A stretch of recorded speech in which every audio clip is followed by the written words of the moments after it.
Hey, what's up, my beautiful people? How y'all doing today? Some of y'all might have noticed I changed the name of my channel.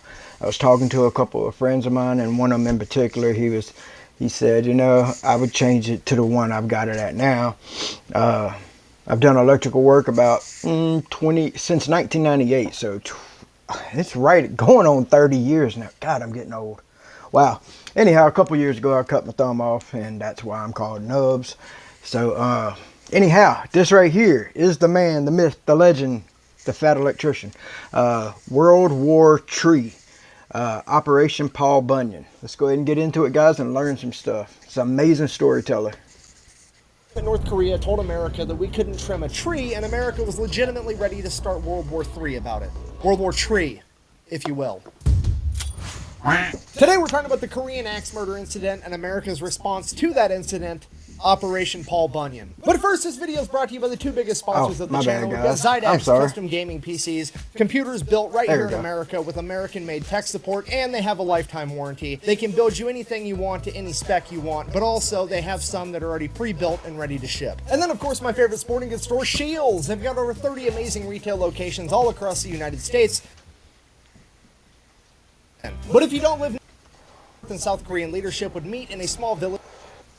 Let's get back to the video. All right, once upon a time, July 1953, North and South Korean leadership would meet in a small village known as Punjong, right near the 38th parallel, where they would sign an armistice that would technically only pause, but essentially end the Korean War. From this moment forward, we have the official military demarcation line, essentially the line in the sand separating North and South Korea. Surrounding that demarcation line is a 2.5 mile wide, 160 mile long buffer zone known as the DMZ, the Demilitarized Zone. And that's pretty much it. The Iron Curtain goes up, North Korea becomes the world's largest secret society, and the entire world gets to stand by and watch as there is a competition between capitalism and communism to see which one is actually better. And well, 70 years later, the results are visible from outer space.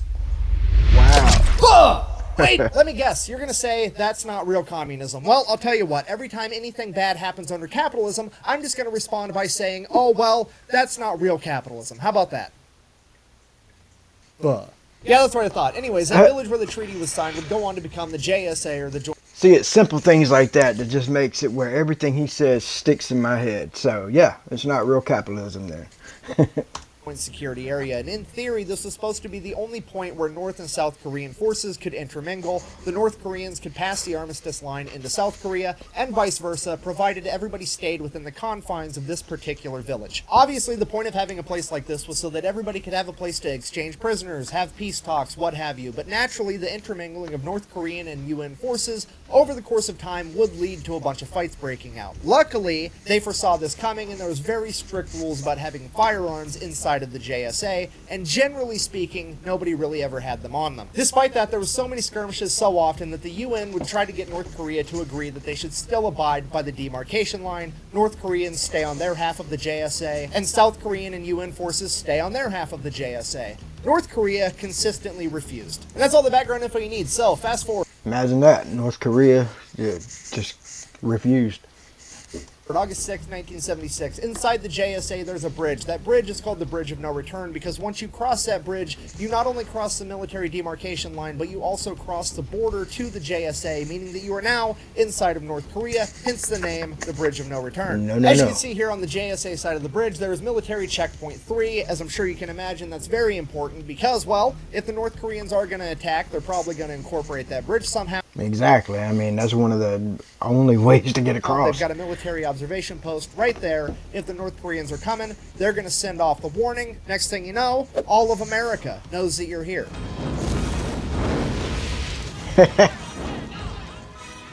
Now all of the UN knows that you're here. I see. It's little things like this that I love it. I wish I could do this editing myself. I don't know how to do it. I'm having issues getting it to get over to YouTube, but I want to be able to do that. Alright, but the problem is, right next to checkpoint 3, there's a big-ass 100-foot high poplar tree, and that tree is blocking the vision from all the other checkpoints from being able to see Checkpoint 3, meaning that in theory the North Koreans could invade, take out Checkpoint 3, build up a big enemy force while using this tree as cover, and then take out the rest of the JSA. So this tree is a security issue, we gotta get rid of it. Okay, so this is not a big deal whatsoever. That tree is inside the JSA, it's on the South Korean side, so it's technically in South Korea. So they send out some South Korean soldiers with some axes, they're gonna go chop down this tree, that's gonna be the end of it, no big deal whatsoever. Then the North Koreans show up being dicks and they're like, no, you're not allowed to cut this tree down. Okay, so what does that make y'all think? Does that make y'all think that the North Koreans would have, if they cut it down, do you think they would have used it to try to get into South Korea? Or what do you think? Because we said so, that's why. And the South Koreans are like, what? Okay, well, I'm going to go get the Americans and then we're going to come back and then we're all going to cut down the tree together. Bye. All right, fast forward a couple weeks, August 18th, 1976. This time, a 15-man working party comprised of Americans and South Koreans show up at this tree to cut it down. And once again, the North Koreans show up almost immediately. This time, there's 11 of them, and they are being led by an officer nicknamed the Bulldog because he is well known and has a reputation for starting shit inside the JSA and instigating a bunch of fights. He then proceeds to tell the Americans that they have to stop trimming that tree because that particular poplar tree was planted by none other than Kim Il-sung, the founder of North Korea. To which Really? Do y'all really believe that? That it was planted by that guy? Or you think that was their excuse to keep it there? the Americans, I'm paraphrasing, Or do you think that that was just one reason to start an argument? none other than Kim Il-sung, the founder of North Korea. To which the Americans, I'm paraphrasing obviously, but they were like, oh really, did he? He planted this tree? Kim Il-sung, the same guy that you guys think invented the hamburger and the burrito, and the first time he ever golfed, he golfed a 38 under par with 11 hole-in-ones, and his body's so efficient that he doesn't have to use the bathroom because he doesn't generate waste. That guy, he planted this tree. I don't give a shit. So they turned around. That is crazy. They literally like worship Kim Jong-un. Like, I don't understand that. They all have photos and pictures of the leader in their house, and it's so strange. It's just, I couldn't imagine to where they worship the guy. I don't get it. Around and kept cutting down this tree. So at this point, Officer Bulldog sends a runner across the bridge of no return into North Korea. A couple minutes later, 2 trucks show up with 30 more North Korean soldiers, and they all get out with clubs. At this point, Officer Bulldog tells the working party again, stop cutting down the tree or else. And the working party, under the impression they're not actually going to do anything, ignores them and just keeps cutting down the tree, at which point Officer Bulldog famously takes off his watch, wraps it in a handkerchief, sets it down, and yells, Chukyo, meaning kill in North Korean, at which point all of the soldiers attacked the members of the working party. Every member of the working party was injured and 2 Americans were killed. Shit has officially... That right there is a big boo-boo. That's a big boo-boo. And I wonder if the leaders of North Korea knew that there was Americans there that got killed. Hit the fan. The entire U.S. military is put on DEFCON 3, which is the highest level of readiness that the military can go to without actually being at war. The president and the Joint Chiefs of Staff are dragged into the bunker underneath the White House to begin getting briefed by the CIA, and North Korea is shitting its pants because a couple of their guys just may have kicked off World War III. Within 4 hours, the North Koreans issue a public statement trying to pin the entire thing on America, saying the Americans that were there instigated the entire thing, and it's their fault. Then North Korean leadership goes before the Non-Aligned Nations Committee, which for the purposes of this story, just think of it as like not NATO, here's the Non-Aligned Nations. You get the idea. They then try to pass a resolution that says they should all condemn America for our violent actions, and America needs to leave the Korean Peninsula altogether, and somehow this passes. At which point America basically looks over and says, that's nice that you guys passed a little rule, go ahead and try to enforce it, I dare you. Whatever you're thinking, you better think again, otherwise I'm gonna have to head down there, and I will rain down an ungodly fucking firestorm upon you. You're gonna have to call the fucking United Nations. I am talking scorched earth, motherfucker! I will massacre you! I will... That was a great one. I'll fuck you up! Meanwhile, inside the president's bunker, all kinds of crazy ideas are getting thrown around, some of which include bombarding the entire DMZ with artillery fire, using Navy SEALs and precision-guided munitions, to take out the North Korean barracks inside of the JSA, essentially killing all the North Koreans that had anything to do with this, destroying the Bridge of No Return, and my personal favorite, just dropping a nuclear bomb off the coast of North Korea just to prove a point. At this point, the president chimes in and he's like, no, this has to be an appropriate response. We don't want to overkill this situation and kick off World War III. So that begs the question, what is an appropriate response to the president? Well, that depends on the president, and the president at this particular time was none other than Gerald Ford. You see, that's absolutely terrifying, and most of you have no idea why, because Gerald Ford doesn't have much brand recognition in modern times, so let me fill you in.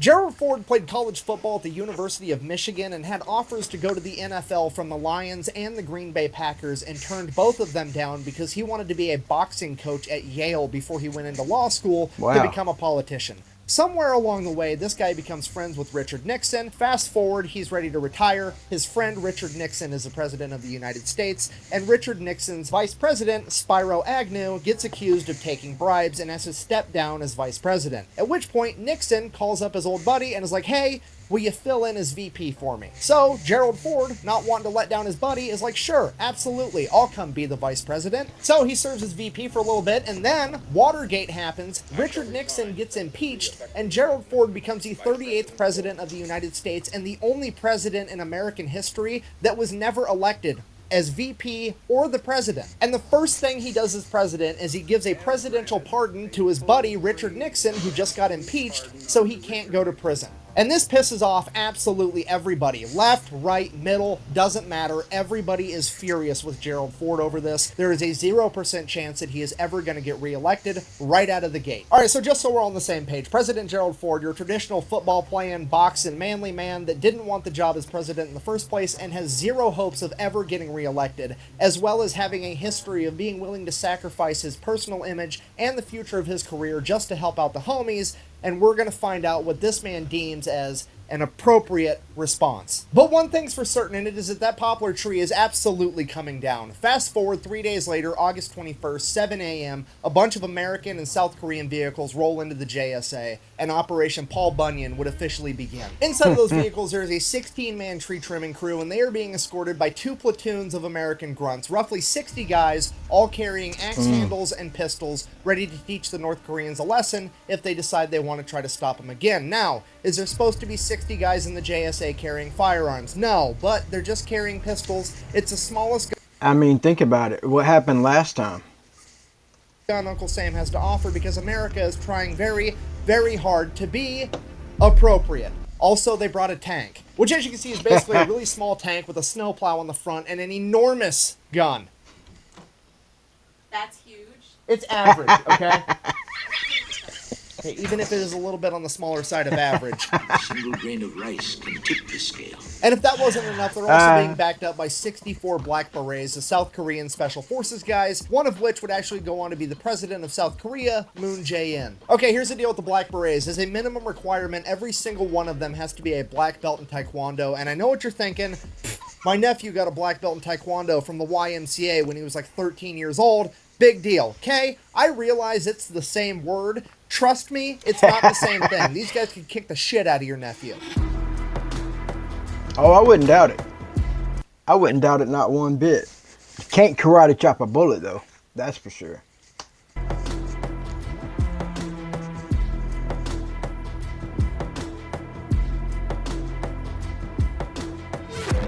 And the best part of all is Taekwondo's not even going to come into play because as all the vehicles pull up, the 16-man tree trimming crew runs out, they start cutting down the tree, the Americans get out with their pistols and their axe handles, the South Koreans pull up, they get out, and they start unstrapping something from the bottom of their vehicles. Against the orders of their president, they had all snuck in M16s, grenade launchers, crew-served weapons, anti-tank weapons, and some of them even had claymores strapped to their chest. The South Korean Special Forces has officially come to party. At this point, they're looking over at the Americans like, really? You guys brought axe handles and pistols? What are you doing, playing fucking Jenga? At this point, the Americans are like, hey, I appreciate the effort. You guys are awesome. That's great. But here's the deal. The only thing better than breaking the rules and getting away with it is not having to break the rules and still getting away with it. AKA, you just gotta find that loophole and make them make new rules later because they didn't know that was an option. You see, they told us we can't have guns in the JSA. They didn't say anything about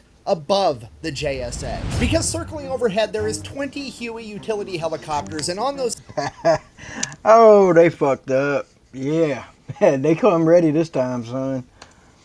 the JSA. Because circling overhead, there is 20 Huey utility helicopters, and on those helicopters is an entire company of American infantry, roughly 120 19-year-old athletic alcoholics with machine guns, and as soon as those helicopters touch down, they are ready to get out and start kicking ass. But here's the deal with that, it wouldn't be appropriate to send out a bunch of utility helicopters without a security escort, so they're being accompanied by 7 Cobra attack helicopters. Wow. And just in case that's not enough, above that there is somewhere between 12 and 20 B-52 Strato Fortresses that just got in from Guam that are now doing hot laps around the entire demilitarized zone. Holy shit, North Korea, you got lucky, bruh. I mean, when you killed 2 Americans over a tree, a single tree, you motherfuckers don't even know how to make a plane yet. That is insanely stupid.